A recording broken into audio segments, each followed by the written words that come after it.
Assalamualaikum warahmatullahi wabarakatuh. Di sini saya ingin mempresentasikan tugas perancangan basis data yang berjudul Sistem Akses Pintu.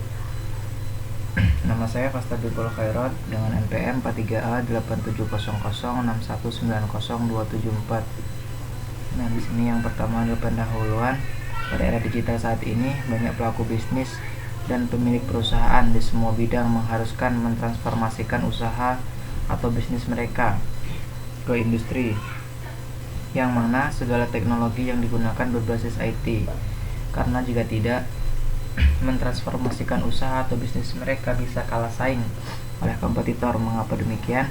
Saat ini sangat umum kita jumpai di tempat-tempat di mana memiliki batasan ruang yang tidak bisa diakses dengan leluasa, misalnya saja di mal, kantor, hotel, bahkan rumah pun kini telah banyak yang menerapkan pembatasan akses masuk ke ruangan tertentu. Faktor keamanan dan kenyamanan biasanya menjadi pertimbangan utama diterapkannya pembatasan akses masuk. Alat yang digunakan biasa disebut dengan door access control atau akses kontrol pintu. Akses kontrol pintu ini adalah sebuah sistem untuk mengatur akses ke suatu ruangan dengan menempatkan sistem perangkat kontrol pada pintu. Pemanfaatan akses kontrol pintu ini merujuk pada usaha pembatasan keras masuk ke properti, bangunan, atau suatu ruangan yang hanya diperuntukkan bagi orang-orang tertentu yang memiliki kewenangan untuk mengaksesnya. Pada umumnya, akses kontrol pintu yang kita kenal saat ini memiliki sistem berbasis elektronik, di mana dalam sistem tersebut terdiri dari beberapa perangkat elektronik yang saling berkaitan. Di sini ada tipe-tipe akses kontrol pintu. Ada dua bagian, yaitu yang pertama bagian controller, yang kedua kunci elektronik. Kedua bagian ini ada yang terpisah sehingga dalam penggunaannya harus dirangkai terlebih dahulu. Selain itu ada pula yang sudah dalam bentuk satu paket, di mana bagian controller dan kunci elektronik jadi satu. Di sini ada beberapa tipe dari perangkat akses kontrol pintu, yaitu yang pertama mesin akses kontrol, yang kedua mesin akses kontrol sentralis, yang ketiga ada mesin akses kontrol berbentuk handle, dan di sini ada mesin akses kontrol adalah salah satu bagian utama dari alat akses kontrol pintu yang memiliki beberapa fungsi. Ada 4 fungsi dari mesin sebagai utama dari alat akses kontrol, yaitu yang pertama, mesin ini sebagai reader yang membaca inputan dari orang yang akan akses.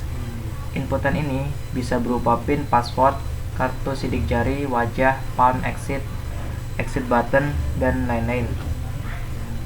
Yang kedua, sebagai lock controller, yaitu unit yang mengendalikan kunci elektrik untuk membuka dan menutup kembali berdasarkan inputan yang diterima. Yang ketiga, sebagai pengatur hak akses. Pada umumnya mesin dilengkapi dengan pengaturan waktu akses, time zone, waktu hak akses masing-masing yang terdaftar untuk menentukan apakah mereka bisa akses atau tidak.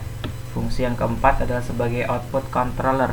Jika terjadi hal-hal tertentu, maka mesin dapat mengirim sinyal ke alarm untuk berbunyi sebagai perintah adanya hal yang tidak diinginkan.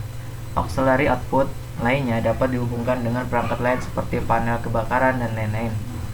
Di sini ada yang kedua, kunci elektrik.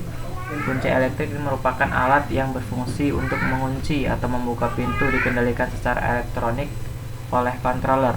Ada beberapa jenis kunci elektrik, yaitu electric bolt, merupakan slot bulat untuk mengunci pintu, terdiri dari dua bagian, yaitu lock dan strike plate.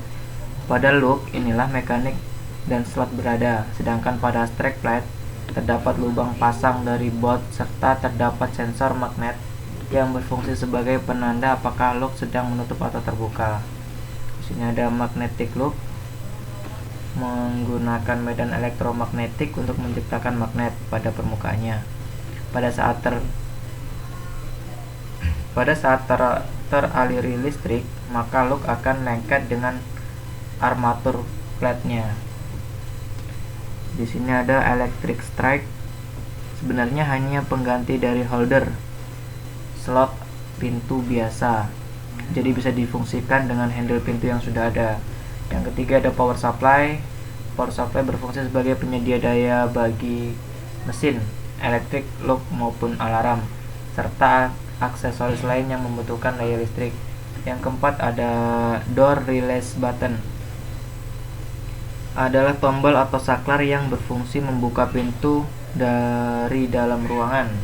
Yang kelima ada alarm yang berbunyi pada keadaan tertentu, misalnya kondisi darurat. Yang keenam ada emergency brake glass, merupakan pemutus arus yang biasanya digunakan dalam kondisi darurat. Cara menggunakannya adalah dengan memecahkan kacanya. Itulah beberapa bagian terdapat pada mesin akses kontrol. Di sini adalah sistem akses dalam database. Ini ada 3 query sebenarnya, teman nggak begitu kelihatan. Lanjut aja. Nah, di sini jika kita membuat query-nya dalam PHP MyAdmin, bisa dengan cara create database absensi, maka hasilnya adalah seperti ini. Nah, di sini ada cara membuat tabel karyawannya. Bisa di create table karyawan, masukkan ID karyawan, nama karyawan, jenis karyawan, tempat lahir, tanggal lahir, alamat. Nah, jalankan perintah SQL pada basis data absensi. Di sini bisa menggunakan insert into karyawan. Dan ini hasilnya. Nah, di sini ada membuat tabel masuk. Kita bisa create table masuk, nama karyawan, ID karyawan, jabatan, tanggal masuk. Dan ini hasilnya seperti ini. Nah, di sini bisa membuat tabel dan isi cuti. Bisa menggunakan create table cuti yang dimasukkan tetap ID karyawan, nama karyawan, tanggal cuti, dan jumlah cuti. Jalankan perintah SQL pada basis data absensi. Nah, seperti ini hasilnya menggunakan insert into cuti values. Dan hasilnya seperti ini. Dan kemudian membuat tabel jabatan. Kita bisa menggunakan create table jabatan, yang dimasukkan adalah ID karyawan, nama karyawan, dan jabatan. Hasilnya seperti ini. Menambahkan kolom pada tabel. Kita bisa menggunakan alter table jabatan, add kode jabatan, dan hasilnya seperti ini. Dan bisa juga menampilkan baris dengan menggunakan select jam masuk, ID karyawan, from, absensi, maka tampilannya seperti ini. Dan menampilkan record secara descending menggunakan select bintang from, jabatan, order by, kode jabatan, desk. Di sini ada menampilkannya. Dan itulah kita udah sampai ke penutup, dan kesimpulannya adalah sistem informasi perusahaan adalah sistem berbasis komputer yang dapat melaksanakan semua tugas standar bagi seluruh unit organisasi secara terintegrasi dan koordinasi. Sistem perencanaan sumber daya perusahaan atau ERP adalah sistem yang memampukan manajemen sebagai proses internal organisasi. Memperluas konsep tersebut melalui batas-batas organisasi, melampaui kontrol organisasi sangat memperumit masalah.